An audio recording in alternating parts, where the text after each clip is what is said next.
బద్వేలు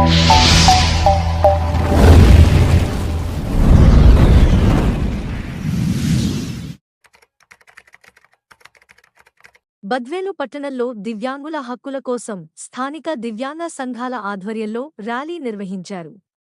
దివ్యాంగులందరికీ ఉచిత ప్రయాణ సౌకర్యం కల్పించాలి అని డిమాండ్ చేస్తూ ర్యాలీలో నినాదాలు వినిపించాయి. ప్రభుత్వం తక్షణం చర్యలు తీసుకోవాలని, బస్సుల్లో మరియు ఇతర ప్రజా రవాణా సౌకర్యాల్లో దివ్యాంగులకు ఉచిత ప్రయాణ సౌకర్యం కల్పించాలనే డిమాండ్ను వారు గళమెత్తి వినిపించారు.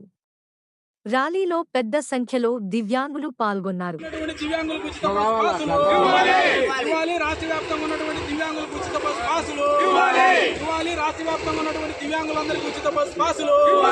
కల్పించాలి ఉచిత ప్రయాణం, కల్పించాలి దివ్యాంగులు 4% రిజర్వేషన్ ప్రకారం ఉద్యోగ అవకాశాలు ఇవ్వాలి, రాష్ట్ర వ్యాప్తంగా ఉన్నటువంటి దివ్యాంగులకు ఉద్యోగాలు ఇవ్వాలి, రాష్ట్ర వ్యాప్తంగా ఉన్నటువంటి ఇవ్వాలి, దివ్యాంగులందరికీ ఉచిత బస్ పాసులు ఇవ్వాలి, దివ్యాంగులందరికీ ఉచిత బస్ పాసులు కల్పించాలి, 4% రిజర్వేషన్ ప్రకారం ఉద్యోగ ఉపాధి అవకాశాలు కల్పించాలి, దివ్యాంగులందరికీ 4% ప్రకారం ఉద్యోగ ఉపాధి అవకాశాలు ఇవ్వాలి, దివ్యాంగులందరికీ ఉచిత బస్ పాసులు ఇవ్వాలి, దివ్యాంగులందరికీ ఉచిత బస్ పాసులు దివ్యాంగుల ఐక్యత, దివ్యాంగుల ఐక్యత, దివ్యాంగుల ఐక్యత, దివ్యాంగుల ఐక్యత.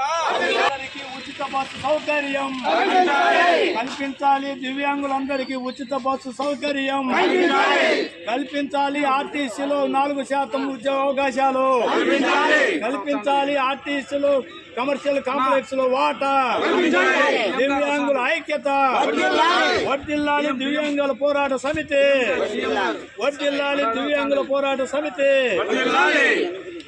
కల్పించాలి, దివ్యాంగులకు ఉచిత బస్ పాసులు కల్పించాలి, దివ్యాంగులకు ఉచిత బస్ పాసులు కల్పించాలి, దివ్యాంగులకు ఉచిత బస్ పాసులు ఇవ్వాలి, రిజర్వేషన్ల ప్రకారం ఉద్యోగ అవకాశాలు కల్పించాలి, రిజర్వేషన్ల ప్రకారం ఉద్యోగ అవకాశాలు కల్పించాలి, దివ్యాంగులకు ఉచిత బస్ సౌకర్యం కల్పించాలి, దివ్యాంగులకు ఉచిత బస్ సౌకర్యం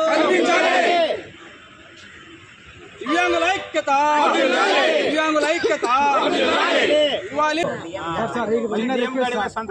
డిఎం గారులతో నేను అనేక సమావేశాలు పెట్టాను సార్, మా సార్ కూడా. కానీ నాకు చిన్న రిక్వెస్ట్ ఏంటంటే ఈ సమస్యలన్నింటినీ పరిష్కారం చేయగలుగుతారని మీకు మా దివ్యాంగుల పోరాట సంఘం తరఫున మీకు ఒక చిన్న రిప్రజెంటేషన్ మీకు ఇస్తున్నాం సార్.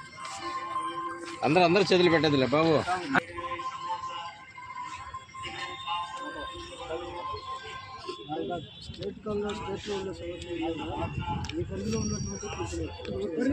పాసులు అయితే ఈజీగా ఇచ్చేస్తున్నాం. తర్వాత ఇక్కడ చాలా మంది ఇప్పుడు వీళ్ళలో చాలా మంది టెక్నికల్ వర్క్ నేర్చుకునేటువంటి వాళ్ళు ఉన్నారు సార్. వాళ్ళకి ఏదైనా చిన్న 1 2 రూమ్ ఇస్తే దయచేసి వాళ్ళు బతకడానికి అవకాశం అది